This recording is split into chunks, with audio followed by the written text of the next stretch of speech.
I'm Julie Zenner along with Dennis Anderson, and here's what's coming up on Almanac North. The presidential campaign trail ran through the Twin Ports this week as Democratic hopeful Bernie Sanders appeared before a packed house. Tonight we talk presidential campaign politics. Preparations are set for the 32nd running of the John Beargrease Sled Dog Marathon. We'll meet one of the Mushers on the eve of the big race. And we'll have the week's business headlines and bring you a news file story from 25 years ago. It's all coming up next on Almanac North.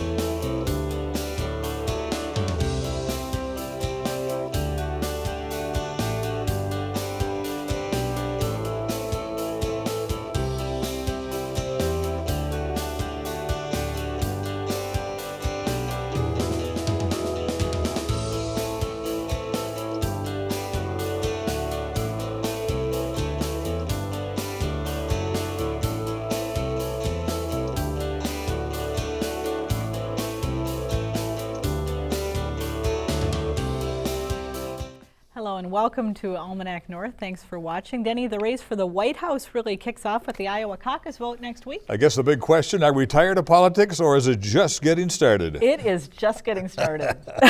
And one of the major candidates came through our region this week. All right, that he did, that's for sure. All right, Julie, thank you very much. Up until this week, if you've been following the race for president, you've been doing it from afar. Well, that changed on Tuesday when Democratic candidate for president Bernie Sanders made a campaign stop in Duluth. Sanders is running in a close race with Hillary Clinton for the Democratic nomination. His grassroots campaign has picked up a lot of steam in recent weeks, as evidenced by a large turnout for his Twin Ports appearance.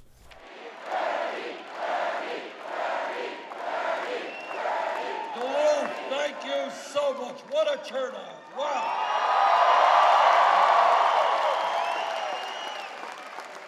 When we began this campaign, pundits said, well, you got no organization, you got no money, but even though you comb your hair really well, even though you dress like a GQ type of guy, you're still not going to make it. But here's what's happened over the last 9 months. We have received contributions of $5 and $10. We have received contributions from people who are really hurting economically. And at the end of the day, our average contribution is $27.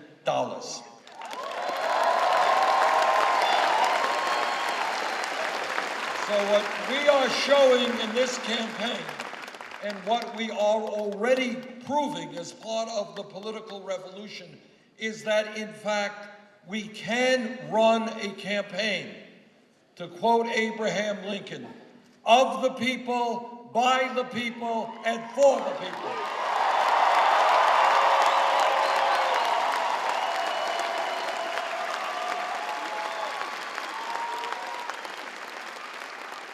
Now, here is the other thing why the American people are angry and they get demoralized.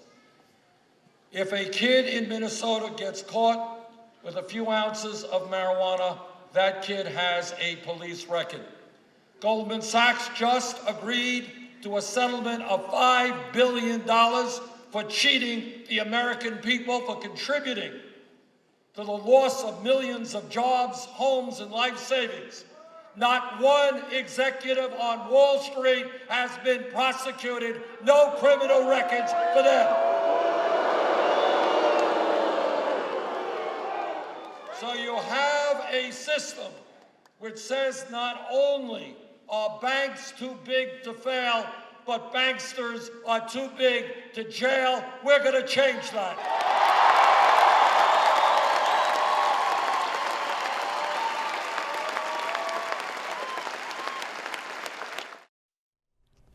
Well, with Sanders' appearance in Duluth this past week, we thought this would be a good time to talk presidential politics. Joining us now is Alisa von Hagel, Assistant Professor of Political Science at UWS, and Cindy Rugeley is Assistant Professor of Political Science at UMD. Thank you both for being here. Bernie Sanders, Donald Trump, Alisa, this campaign unlike something we've ever seen before. Tell us about Well, it. so you gave me the I gave you the biggie right off the yes, top. right off the bat. I should have been more prepared. No, it is. I mean, it's shaping up to be, and it has been so far, just quite the election season so far. And so, a lot of the sort of traditional campaign or election rules that we take for granted just simply have flown out the window so Sure. far. And so, with Sanders, the interest behind him, his background and his positions are something that are perhaps on the very far left of the Democratic side of the ticket. And so he does have quite a bit of base of support and seems to be gaining support, but whether or not that can transition into an eventual defeat of Clinton is yet to be seen. And then we have Donald Trump, and there's Are your students, Alisa, scratching their heads, wondering what's going on?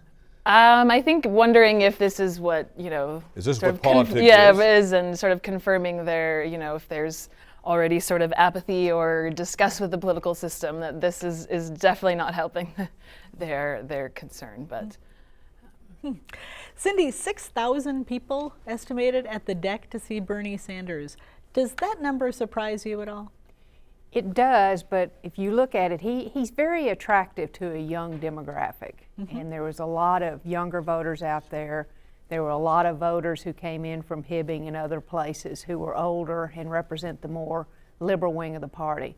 But yeah, turning out 6,000 voters on a Tuesday afternoon, 6,000 people on a Tuesday afternoon at 3:30 is pretty impressive. Yeah. It's interesting because you noted that he is very attractive to the younger voters, and he doesn't seem to fit the stereotype of what you would think they would be drawn to. He's 74 years old, he's a socialist. What's going on? What is it about him and his message that's really kind of connecting with people? You deal with students every day. I asked him because several of my students went to the rally rather than attending my class. Yeah. But so be it. it's political be it. science. Give them That's an A. So anyway, I asked them, and a lot of them said things like, they talked about things like the bankers and they talked about health care.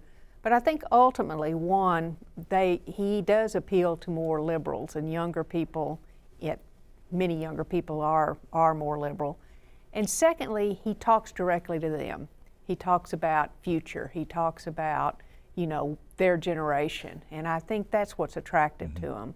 I mean, it's Hillary Clinton and Bill Clinton are noted, and his election in large part was successful because of him shifting it from a more liberal Democratic Party through the Democratic Leadership Council and all to attract more moderate voters. Sure. Let's talk Donald Trump for a moment. Are we seeing is Donald Trump seen as a political candidate or as entertainment? Are people going to see him because he's a well-known personality in the United States? Or are they really looking at him as a strong presidential political contender? I suppose it'd probably depend on who you ask, that question. But I think that, he is appealing to some voters, and there's, the polling numbers show that he has reached, at this point, a small proportion of the population in terms of likely Republican voters in the upcoming primary elections. But he has seemed to capture some political interest, or has managed to reach this population, or diverse populations, particularly those that aren't likely to turn out to vote. And so perhaps that's part of his appeal in certain ways, that his demeanor and his background, and also the way he carries himself in debates and with others, is so different from the norm, and again, he calls himself, the anti-establishment candidate, and I think the establishment would most likely agree with that. But I think it's that in and of itself is his way of reaching out to a certain segment of the population that is, again, turned off of politics, not likely to vote, and thus they see him, I guess, as political candidate. Did either of you expect him to last this long? A lot of folks thought he'd be a flash in the pan. 30 days later, he'd be gone. No, I didn't even think he was serious about running. I really thought it was just a way for him to build his reality show reputation, and so I figured he'd be toast by the end of November. Yeah. What do you think the fact that he has stuck in there and seems to have kind of a core constituency, what does that say about the state of the electorate and the state of politics right now? I think that a lot of the people who are supporting him are people who don't regularly vote. I think they're people who are angry about the political system and that him just being different appeals to them. I'm not certain that he's tapped into any kind of, I'm not sure it's something that's widespread. I think it's, you know, I still don't see him going the distance. I think that once we get past Iowa and New Hampshire and start going into, you know, South Carolina and Nevada, states that have more diverse populations, that perhaps, I'm not sure he's going to do as well as a lot of people expect on Monday because of the nature of his voters. What role do you think the media has had in kind of creating his persona in this election cycle? Well, I think before we get to the actual primary season, the actual contest that over, well, I guess really beginning in the summer and over the course of the fall, is that with so many candidates, particularly in the Republican presidential nominating contest, that really the way to be successful is just to keep their name highly visible in the news. And so by and again, I guess sort of Trump and the media have been working hand in hand in terms of selling newspapers or selling stories, but also keeping his name out there. And so the media, just by sort of the focus, who they're focusing on, who they're able to call attention to, is just simply what candidates need to do in that early season before the season before the primaries begin, just so that they can finally get to this point and have some level of name recognition to gain access or to hopefully reach out to donors and to establish a more concrete base. Cindy, some voters believe that Hillary has a trust problem. Do you find that the case in your classes? Yes, I do. One of the things that students have said, we don't trust her. And so yes, I do find that. I do find that. It's like something's always swirling around her. Even so, do you find that she carries a little bit more weight, a little more strength than Sanders? I think in the overall electorate she does. I mean, I think that, I think that, I guess people who look in crystal balls eat broken glass, but I still think she'll get the nomination, and I think Rubio will get the nomination. But, I think that with a lot of people, there is a lot of questions about everything dealing with the Clintons. Any parallels that you can draw here? Here in Minnesota, we had Jesse Ventura as our governor. Any parallels either of you can draw between him and what's happening with Donald Trump right now? Well, I think Jesse Ventura was a candidate that captured perhaps a similar, perhaps not the same type of anger or hostility towards government, but captured this element of a desire for something new, an anti-establishment candidate, somebody who had no experience in political office. And so, in terms of looking at his, the outcome of his, time in office, we know that the election is very different from actually running a state or running the country. And so I think that he may be capturing a similar type of, distrust or anger, although if you want to. And I think that perhaps there was frustration with the mainstream, the major party candidates at the time too, that, he was just an alternative, Is the campaign season too long? Are Americans disinterested? Oh, your first question was, is it just starting? Are we tired of it? I think the answer was both. But I mean, it is too long. I mean, and it really never stopped, I don't think. I mean, this campaign has been going on for a year, and so, in my opinion, it is too long, but, it comes in waves. I mean, we're going through kind of an odd time right now because of the nature of early primaries, and once it starts going into other states, I think, some things will change. All right, But Alisa. again, I'm basing it on history, and history is just out the door right now. Well, Alisa and Dr. Cindy, thank you very, very kindly for being here tonight. Thank you. Thank-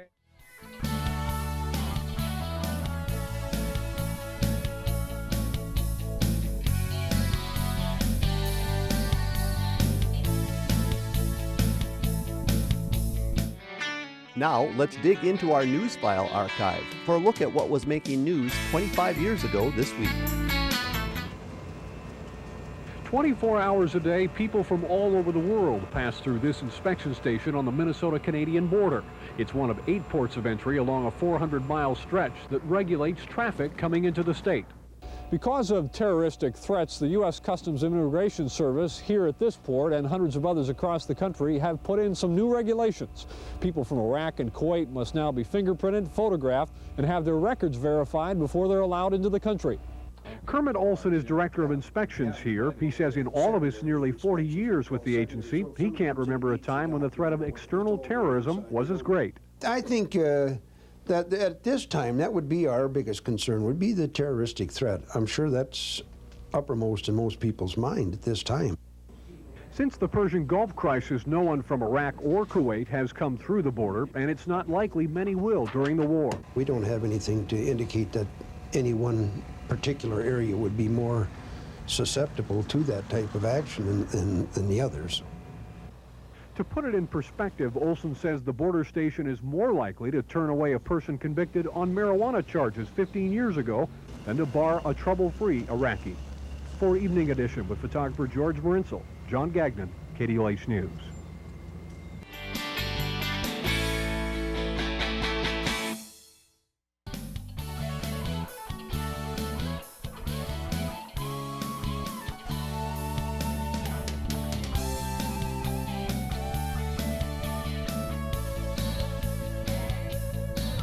The largest sled dog marathon in the lower 48 states gets underway this Sunday from a starting point just north of Two Harbors. The John Beargrease Marathon honors the Native American mail carrier who delivered mail by dog team along the North Shore a century ago.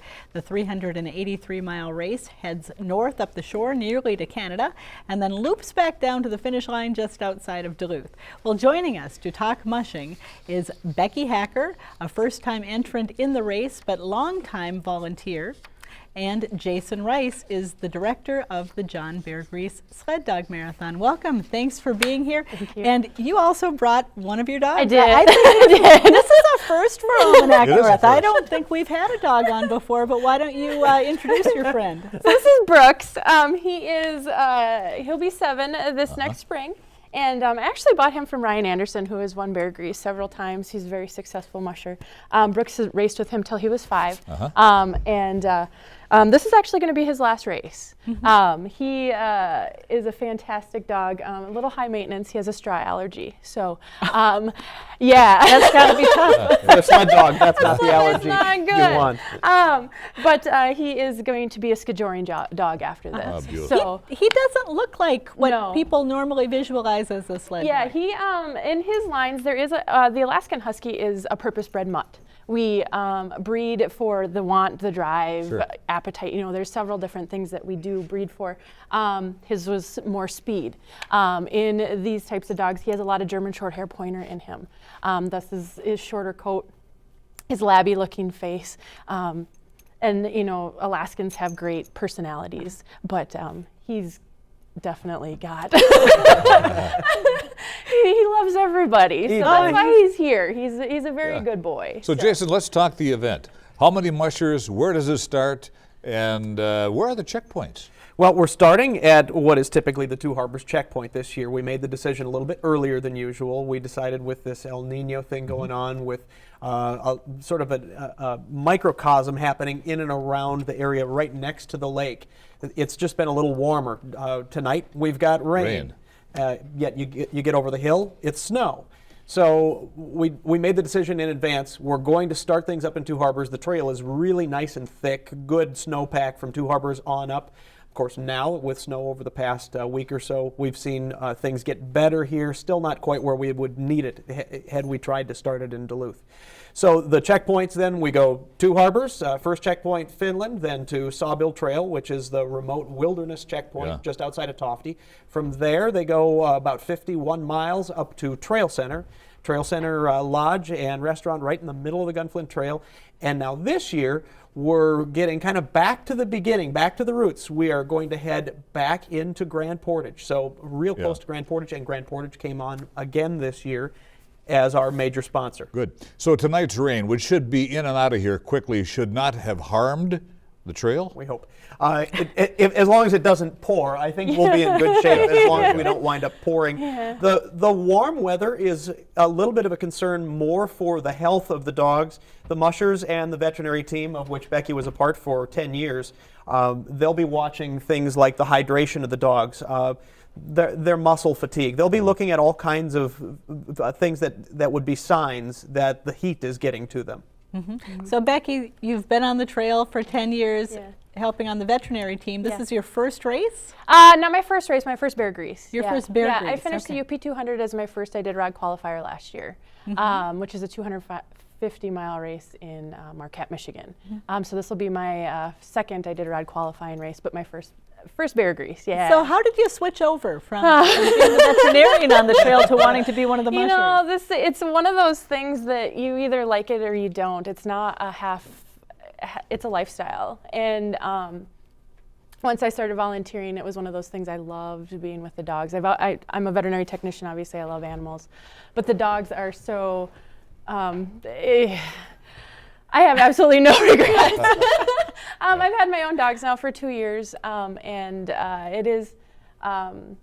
It's your lifestyle. It is my lifestyle. I do. I travel up to Alaska in the summer and give tours up there with my dogs to cruise ship people, and then we come back down to the lower 48 to train and race. So, which is good for the dogs. You know, it gets them very well socialized. It also keeps them in shape and.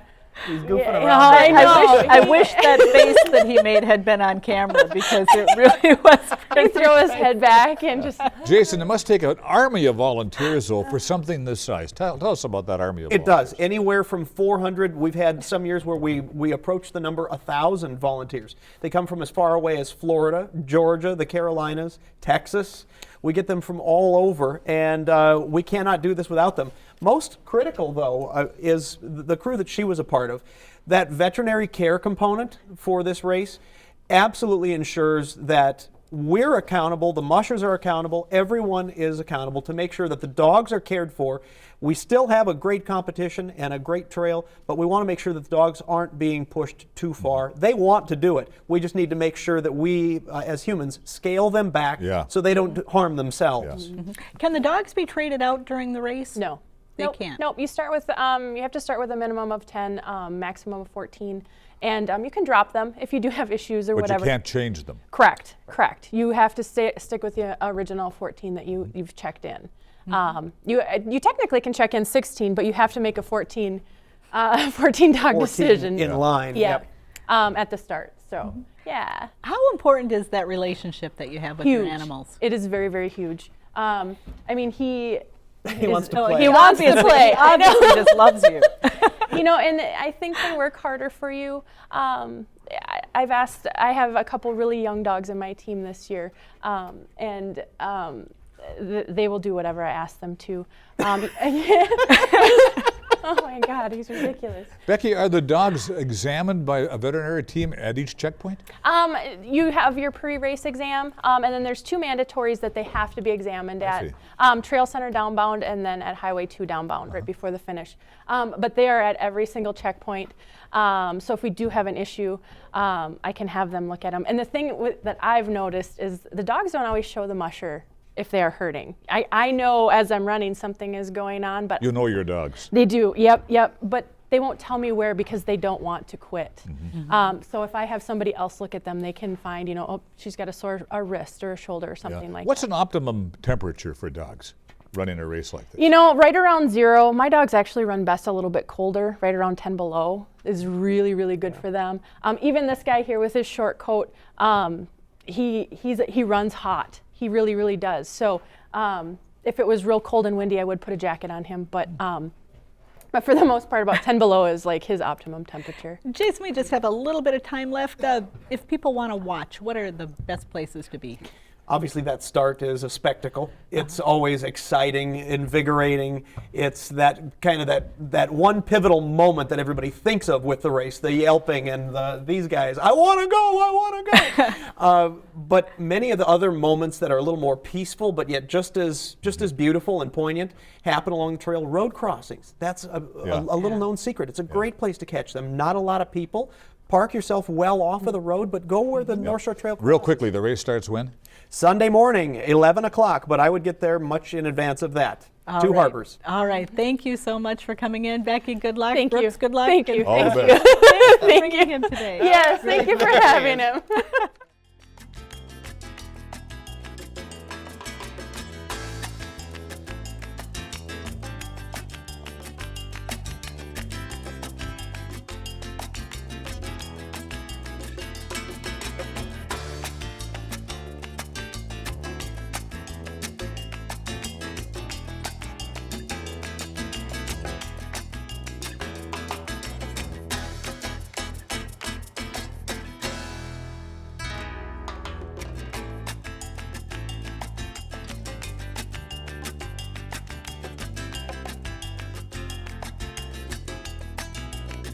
It's time for a look at the week's top economic stories from our friends at Business North. The bad news continued this week for companies in the mining industry.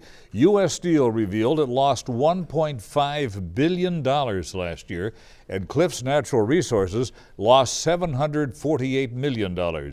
Steel Dynamics, owner of Mesabi Nugget, remained in the black, but said his 2015 net income dropped 45% from the prior year.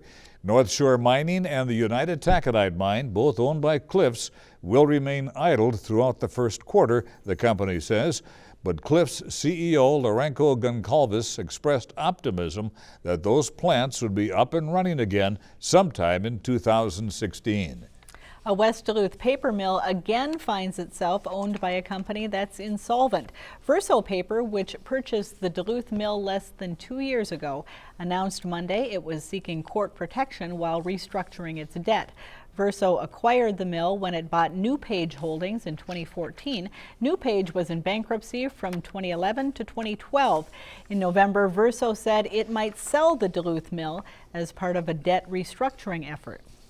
A consortium of groups rallied in Superior Monday in opposition to pipeline expansion projects proposed by Enbridge Energy. Company officials deemed the group a vocal minority and said the information they presented is largely false. Protesters contended the pipeline and the use of petroleum products transported by Enbridge could hurt the environment and contribute to global warming. They also called for more communication between Enbridge and area tribes. Enbridge representatives countered that they have worked with appropriate state and tribal leaders to ensure regulations are met and concerns are addressed. For more on these and other stories, visit businessnorth.com. If you have a comment on our show, call now, dial 218-788-2849 to leave a message, or send an email to almanacnorth@wdse.org. Visit the WDSE website for the latest updates on your favorite programs, news about the station, and you can even sign up to become a member online, which is always important. All right, Denny, good luck to all the Beargrease mushers out there this week. Always fun to watch, that's for sure. It is. It goes right by my house. I love it. For Denny and the crew here at Almanac North, I'm Julie Zenner. Have a great weekend, everyone.